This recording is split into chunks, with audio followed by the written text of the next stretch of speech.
Hello there guys and girls, in this short video I want to show you how to trick your enemies in Battlefield 1 or basically any Battlefield game. Some of these tricks even work in other shooters as well. I want to focus mainly on tactical behavior that will give you an advantage over the enemy and increase your chances of coming out of many firefights alive, even if you don't have the best aim in the game. Because war isn't only about shooting, it's also about deception. The smoke monster. I've shown you this trick before in a montage I made. You can watch the whole thing by following the link that pops up now. And here's the clip I'm referring to. Okay, so I invented this special technique that allows me to stay stealthy while shooting at the Zeppelin. There's the Zeppelin over there. I'm gonna smoke this place. And then I'm gonna shoot right at him. And there goes the Zeppelin by my hand. Now you can think of this however you want, but I managed to take down a lot of airships with this simple trick. The enemy still sees your shots coming towards him, but the smoke gives you at least a little bit of protection, because the exact position isn't to determine as easily. Even if you get spotted by a gunner, the smoke improves your chances of sprinting into cover before getting killed. If you can, try to focus your fire on the guns to disable them. I know this isn't really easy when you basically just took your own vision.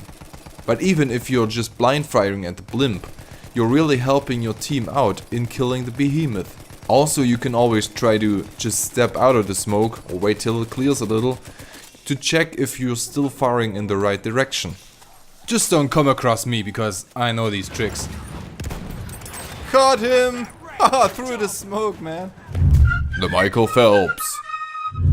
Okay, this is a real quick one right here. And it's another survival tactic. Actually, you should totally know this by now.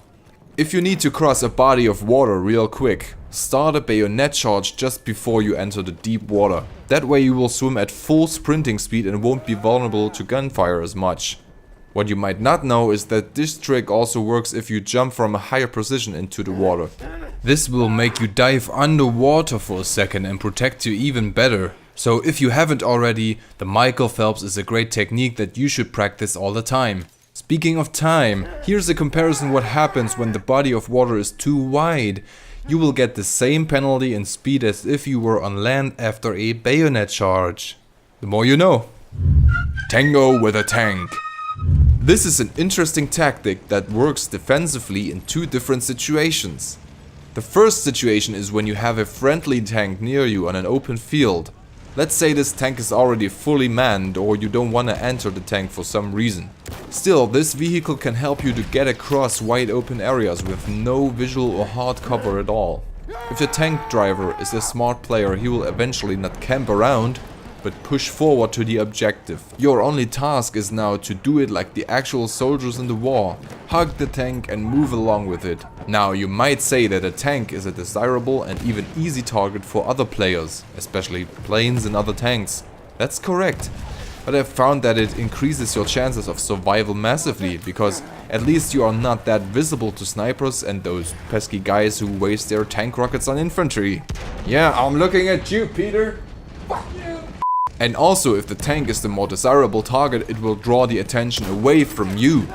In order to survive, you need to find the right side of the tank to hide behind. So you should always know where the front line is and from which directions you could get attacked from. Your cover could be to the left, right, rear, or even to the front of the tank.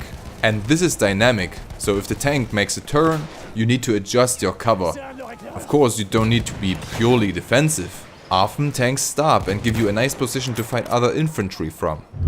The other way you could go about tangoing with a tank is when you are facing an enemy vehicle of any sort.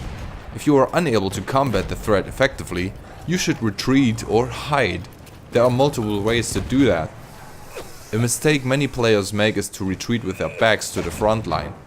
Well, you can sprint that way or make a bayonet charge, but this should be your last resort, because otherwise you lose oversight over the battlefield.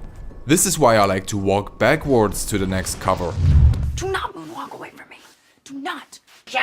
You did.